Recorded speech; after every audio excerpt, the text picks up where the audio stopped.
தொடர்ந்து நம்ம கவர்மெண்ட் உடைய அப்டேட் ஸ்கீம்ஸ் எல்லாம் வந்து பார்த்துட்டு இருக்கோம். இன்னைக்கு மகளிர் உரிமை தொகை வந்துருச்சு. அதை பத்தியான தகவலை தான் நம்ம பார்க்க போறோம். கிட்டத்தட்ட வந்து பாத்தீங்கன்னா இன்னைக்கு ஜூன் 15ஆம் தேதி இந்த வீடியோ போடுறோம். நீங்க ஜூன் 15 ஜூன் 16 இந்த 2 நாட்கள்லயுமே பாத்தீங்கன்னா இந்த மெசேஜ் நிறைய பேத்துக்கு வரும். ஏன்னா போன தடவை மே 15 அப்ப வந்து பாத்தீங்கன்னா முதல்ல ஒரு சிலருக்கு தான் வந்துருந்துச்சு. அப்ப நம்ம வீடியோ போட்டிருந்தோம். ஒரு சிலருக்கு வந்திருக்கு, இன்னும் நிறைய பேத்துக்கு வரல. ஏன் காரணம் தெரியல, இருங்க பொறுத்திருந்து பார்க்கலாம். ஏன்னா வந்து ஒரு 48 மணி நேரத்துக்குள்ள அப்டேட் ஆகும்னு சொல்லியிருந்தோம். அதுக்கப்புறம் பாத்தீங்கன்னா அந்த வீடியோ ஒரு 12 மணிக்கு போட்டிருந்தோம். இப்பவும் பாத்தீங்கன்னா இந்த வீடியோ நான் ஒரு 12:15 தான் வந்து பண்ணிட்டு இருக்கேன். போன தடவை அப்படிதான். போன மாசம் மே 15 வந்து ஒரு 12 மணிக்கு வீடியோ போட்டோம். அப்புறம் வந்து கொஞ்சம் கொஞ்சமா அப்டேட் ஆகி சாயங்காலம் 7 மணிக்கு சொன்னாங்க. நைட்டு 10 மணிக்கு நிறைய பேர் கமெண்ட் பண்ணியிருந்தீங்க. அப்புறம் அடுத்த நாள் கமெண்ட் பண்ணியிருந்தீங்க. கிட்டத்தட்ட ஒரு 48 மணி நேரத்துல எல்லாருக்கும் வந்துருச்சு. இப்ப வந்து பாத்தீங்கன்னா ஜூன் 15 இருக்கு. காலையில இருந்து வந்துட்டு இருக்கு. ஒரு சிலருக்கு தான் இப்போதைக்கு வந்திருக்கும். ஆனா மீதம் இருக்கிறவங்களுக்கும் இன்னைக்கு நைட்டு அப்படி இல்லாட்டினா நாளைக்கு காலையிலுக்குள்ள ஒரு 48 ஹவர்ஸ்க்குள்ள கம்பல்சரி வந்துடும். அதனால நீங்க இப்ப என்ன பண்ணுங்க, வந்திருக்கவங்க வந்துருச்சான்னு போய் செக் பண்ணிக்கோங்க. வராதவங்க கண்டிப்பா வெயிட் பண்ணுங்க. 48 ஹவர்ஸ்க்குள்ள வந்துடும். ஏன்னா ஒரே நேரத்துல எல்லா பக்கம் போடுறதுல ஒவ்வொரு ஏரியாவா ஒரு டிஸ்ட்ரிக்டா தான் வந்து என்ன பண்ணிட்டு இருப்பாங்க, போட்டுட்டு இருப்பாங்க. அதை வச்சுதான் வந்து நம்ம வந்து பாத்தீங்கன்னா முதல் கட்டமா இப்ப வந்துருச்சு. வந்ததை வச்சுதான் நம்ம இப்ப வீடியோ போட்டிருக்கோம். எல்லாருக்கும் வரும் அப்படிங்கக்கூடிய விஷயத்தையும் நம்ம சொல்லிக்கிறோம். ஃபர்ஸ்ட் வந்து பாத்தீங்கன்னா கடந்த தடவை மே மாசம் 10ஆம் தேதி ஆட்சி ஏத்தாங்க. ஆட்சி ஏத்தப்ப 15ஆம் தேதி காசு வருமாங்கிறதே ஒரு பெரிய கேள்விக்குறியா இருந்துச்சு. ஏன்னா அப்பதான் 10ஆம் தேதி ஆட்சி ஏத்தாங்க. அதுக்கப்புறம் வந்து பாத்தீங்கன்னா மகளிர் உரிமை தொகையை பத்தி எந்த ஒரு கையெழுத்தும் போடல முதல் தடவை. ஏன்னா வந்து எலக்ட்ரிசிட்டி பில் மட்டும்தான் 200 யூனிட் ஃப்ரீன்னு போட்டிருந்தாங்க.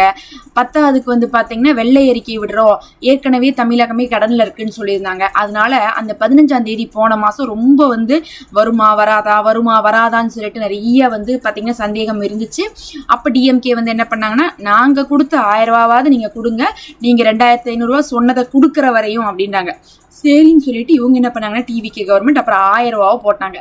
இது வந்து போன மாசம் மே 15ஆம் தேதி 1000 ரூபாய் போட்டாங்க. போட்டனுமே வந்து பாத்தீங்கன்னா யாருக்கு வந்து விழுந்துச்சுன்னா, அதுவரை யாரெல்லாம் வந்து வாங்கிட்டு இருந்தாங்களோ அவங்களுக்கு தான் வந்துச்சு. யாரெல்லாம் வாங்கிட்டு இருந்தாங்கன்னு பாத்தீங்கன்னா ஃபர்ஸ்ட் அப்ளை பண்ணும்போது மகளிர் உரிமை தொகை இருக்கு பாருங்க, கலைஞர் மகளிர் உரிமை தொகை. அதுக்கு அப்ளை பண்ண 1,11,00,000 மக்களுக்கும், அதாவது செலக்ட் ஆனவங்க. அதுக்கப்புறம் வந்து பாத்தீங்கன்னா 2 முகாம்கள் வச்சிருந்தாங்க. அதாவது டிஎம்கே ஆட்சியுடைய கடைசி வருடத்துல 2 முகாம் வச்சு ஒரு 10-20 லட்சம் பேர்த்த சேர்த்துனாங்க. மொத்தமா 1,30,00,000 மக்களுக்கு வந்து என்ன பண்ணாங்க, போன மாசம் வந்து 1000 ரூபாய் போட்டாங்க. 1000 ரூபாய் தான் போட்டாங்க. கலைஞர் மகளிர் உரிமை தொகை அப்படிங்கக்கூடிய கலைஞருடைய பேர்ல தான் அது கண்டினியூஷனா வந்துச்சு. ஏற்கனவே வாங்கிட்டு இருந்தவங்களுக்கு வந்துச்சு. அதுல வந்து பாத்தீங்கன்னா 60 வயசு மேல இருக்கவங்களுக்கும் சேர்த்தி தான் வந்துச்சு. எல்லாருக்குமே யாரெல்லாம் இருந்தாங்களோ அவங்க அத்தனை பேத்துக்கு வந்துச்சு. யாரையுமே குறைக்கவே இல்லை, ரிஜெக்ட் பண்ணவே இல்லை. இது முதல் விஷயம். அடுத்து இப்ப அதுல இருந்து இப்போ ஒரு மாசம் ஆயிடுச்சு. இந்த ஒரு மாசத்துக்குள்ள 1000 ரூபாய் 2500 ரூபாய் ஆகுமான்னு சொல்லிட்டு எல்லாரும் எதிர்பார்த்துட்டு இருந்தாங்க. ஆனா இன்னைக்கு வரையுமே பாத்தீங்கன்னா 2500 ரூபாய் அப்படிங்கக்கூடிய அறிவிப்பு வரல. அதுக்கு பதிலா 2500 ரூபாய்க்கு மறுபரிசீலனை பண்றோம், சீக்கிரமே ஃபார்ம் விட போறோம் அப்படிங்கக்கூடிய அறிவிப்பு தான் வந்திருக்கு. அப்ப இந்த மாசமும் 2500 ரூபாய் உங்களுக்கு வராது. அதே சமயத்துல நடுவுல வந்து என்ன ஒரு தகவல் வந்துட்டு இருந்துச்சுன்னா, 2500 ரூபாய் அப்படிங்கிறது ஒரே தடவையில அவங்களால ஏத்த முடியாது. அதுக்கு பதில் 1000 ரூபாவை 1500 ரூபாய் பண்ணி, 1500 ரூபாவை 2000 ரூபாய் பண்ணி, 2000 ரூபாவை 2500 ரூபாய் பண்ண போறாங்க. அப்ப போன மாசம் 1000 ரூபாய் போட்டாங்களே, இந்த மாசம் நமக்கு 1500 ரூபாய் வர்றதுக்கான வாய்ப்புகள் இருக்குன்னு சொல்லிட்டு பாத்தீங்கன்னா செய்தி வட்டாரங்கள்ல தகவல்லாம் வந்துட்டு இருந்துச்சு. அதையும் நம்ம வந்து எதிர்பார்த்தோம். ஆனா இன்னைக்கு வந்து பாத்தீங்கன்னா 1000 ரூபாய் தான் வந்திருக்கு, 1500 ரூபாய் வரல. அப்படின்னா இந்த மாசம் அவங்க ஏத்தவே இல்லைன்னு அர்த்தம். அதே சமயத்துல இனிமேல் தான் பட்ஜெட் போட போறாங்க. இனிமேல் தான் மகளிர் உரிமை தொகையுடைய மறுபரிசீலனை ஆரம்பிக்க போது ஃபார்ம் கொடுக்க போறாங்க. ஒருவேளை அந்த ஃபார்ம் உடைய வேலை முடிஞ்சதுக்கு பிறகு 1000 ரூபாய் என்ன ஆகலாம், 1500 ரூபாய் ஆகலாம் அப்படின்னு சொல்லிட்டு எதிர்பார்க்கப்படுது. அப்ப இன்னைக்கு என்ன வந்திருக்குன்னா, இதுவரையும் வந்திருக்கவங்களுக்கு 1000 ரூபாய் தான் வந்திருக்கு. அப்ப இனிமேல் வர்றவங்களுக்கும் இந்த மாசம் வந்து 1000 ரூபாய் தான் வரும். இது யாருக்கு வந்திருக்குன்னு பாத்தீங்கன்னா, ஆல்ரெடி அப்ளை பண்ணி கலைஞர் மகளிர் உரிமை திட்டத்துல காசு வாங்கினவங்களுக்கு தான் வந்திருக்குது. அப்ப நீங்க ஆல்ரெடி காசு வாங்கிட்டு இருக்கீங்க அப்படின்னா உங்களுக்கு வந்திருக்குன்னு அர்த்தம். அதுல போன மாசம் 60 வயசுக்கு மேல இருந்தவங்களுக்கு வந்துச்சு. ஆனா இந்த மாசம் 60 வயசுக்கு மேல இருக்கவங்களுக்கு வந்திருக்கான்னு சொல்லிட்டு கமெண்ட்ல சொல்லுங்க. ஏன்னு பாத்தீங்கன்னா போன வாரத்துல இருந்து ஒரு அறிவிப்பு, 60 வயதுக்கு மேல இருக்கிறவங்க எல்லாம் என்ன பண்றாங்க, அப்படியே மகளிர் உரிமை தொகையிலிருந்து எடுத்து முதியோர் உரிமை திட்டத்துக்கு மாத்துறாங்க. அப்படி வந்து திட்டத்தை விட்டு திட்டத்தை மாத்தும் போது என்ன ஆகும்னு பாத்தீங்கன்னா உங்களுக்கே தெரியும். இதுல இருந்து எடுத்துட்டாங்கன்னா இதுல உங்களுக்கு காசு வராது, அதுல வரும். ஆனா அது தனியா அப்ளை பண்ண கூட தேவையில்லை, அது அப்படியே வந்து ஷிஃப்ட் பண்ண போறாங்கன்னு சொல்லியிருந்தாங்க. அப்ப இந்த மாசம் உங்களுக்கு 60 வயசுக்கு மேல இருக்கவங்களுக்கு 1000 ரூபாய் வந்திருக்குது அப்படின்னா, அதாவது உங்க வீட்டுல இருக்கிற யாராவது வந்து வாங்கியிருக்காங்க அப்படின்னா நீங்க போடுங்க, ஆமா 60 வயசுக்கு மேல 1000 ரூபாய் வந்திருக்குன்னு போட்டீங்கன்னா, அப்படி வந்து வந்திருக்குன்னா இன்னும் அந்த முதியோர் திட்டமும் என்ன பண்ணல, ப்ரொசீட் பண்ணலன்னு அர்த்தம். இல்லை ப்ரொசீட் பண்ணிட்டாங்கன்னா என்ன பண்ணுவாங்கன்னா இதுலேருந்து ரிமூவ் பண்ணி அதில் போட்டுட்டு அவங்களுக்கு ஃபஸ்ட்டு என்ன பண்ணுவாங்க, ஃபஸ்ட்டு அப்ளிகேஷனோ இல்லை வந்து ஃபஸ்ட்டு வந்து என்ன பண்ணுவாங்கன்னா அவங்களுக்கு கொடுப்பாங்க. அவங்களுக்கு கொடுத்ததுக்கப்புறம் தான் மகளிர் உரிமை தொகையே வரும். ஏன் அப்படி சொல்கிறோன்னா ஃபஸ்ட்டு முதியோர் திட்டத்தில் தான் வந்து பிரிக்க சொல்லியிருக்காங்க. அதனால வந்து பார்த்தீங்கன்னா மகளிர் உரிமை தொகையுடைய ஃபார்ம் எப்போ வருது அப்படிங்கிறது இந்த முதியோர் திட்டம் வந்து பிரிக்கப்படுவதை வச்சு கண்டுபிடிச்சிடலாம். ஏன்னா மகளிர் உரிமை திட்டத்தில் உங்களுக்கு 2500 வரும், முதியோர் திட்டத்தில் 3000 வரும். அப்போ ஃபஸ்ட்டு முதியோரை பிரிக்கிறாங்க. ஆல்ரெடி கல்யாண மகளிர் திட்டத்தில் இருந்தவங்களெல்லாம் எடுத்து பிரிச்சுட்டு தான் என்ன பண்ணுறாங்க, மறுபடியும் இதில் வந்து இணைக்கிறாங்க.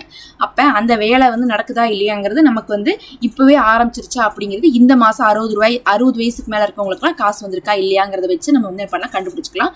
இப்போதைக்கு வந்து பார்த்திங்கன்னா இதுவரை யாரெல்லாம் வாங்கிட்டு இருந்தீங்களோ அவங்களுக்கு மட்டும் 1000 ரூபா வந்திருக்கு.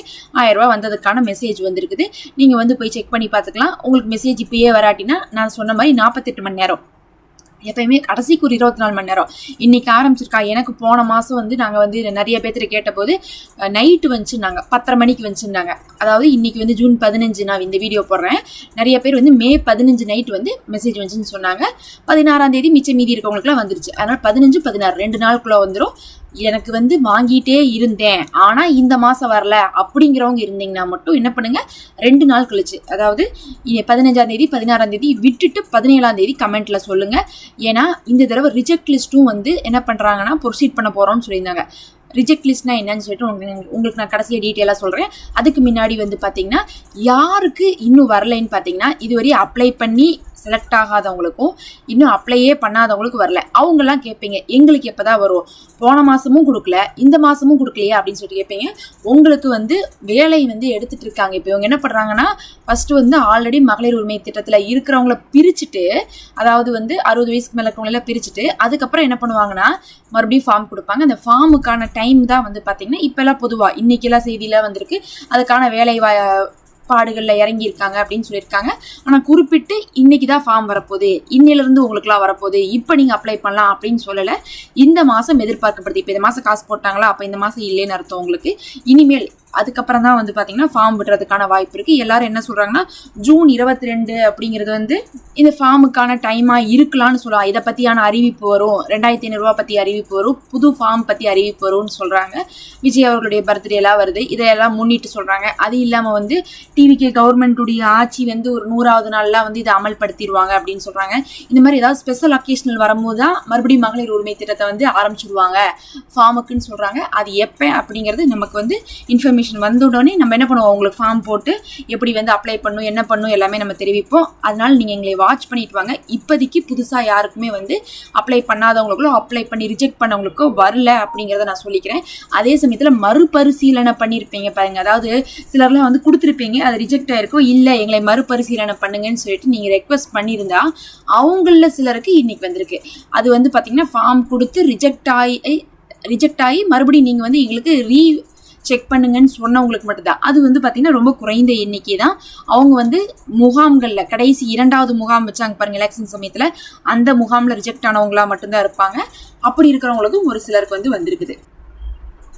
பொதுவாகவே வந்து மகளிர் உரிமை திட்டத்தில் வந்து வாங்கிட்டு இருக்கிறவங்க வந்து தகுதியை வந்து செக் பண்ணுறாங்க. அவங்களுடைய வருமானம் எப்படி இருக்குது, அன்னைக்கு வந்து எங்கள்கிட்ட சொந்த வீடு இல்லை, கார் இல்லை, நாங்கள் வந்து குடும்பத்தில் ஒருத்தவங்க தான் சம்பாதிக்கிறோம் அப்படின்லாம் சொல்லி தான் எல்லாருமே என்ன பண்ணாங்க மகளிர் உரிமை திட்டத்தில் ஜாயின் பண்ணாங்க. ஆனால் இந்த 2-3 வருஷத்தில் உங்களுடைய நிலைமை மாறி இருக்கலாம், வசதி வந்திருக்கலாம். அதனால அதையெல்லாம் செக் பண்ணி அந்த மாதிரி வந்து பொருளாதாரத்தில் மேம்பட்டவங்களை வந்து நீக்கிறதாகவும் தகவல்லாம் வந்திருக்கு. அதனால இந்த தடவை அதை நீக்கியிருக்காங்களா இல்லையாங்கிறது எப்படி தெரியும்னா, போன தடவை வரை வாங்கி இந்த தடவை விடுபட்டு இருந்தா தெரிஞ்சுக்கலாம்.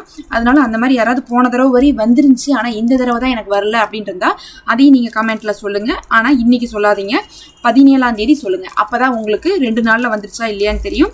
அதை வச்சு வந்து பார்த்தீங்கன்னா அவங்க ரிஜெக்ட் லிஸ்ட் வந்து ப்ரொசீட் பண்ணியிருக்காங்களா இல்லையான்னு தெரிஞ்சுக்கலாம். இன்னும் இதை பற்றி மேலதிகமான தகவலுக்கு சப்ஸ்கிரைப் பண்ணி வச்சுக்கோங்க.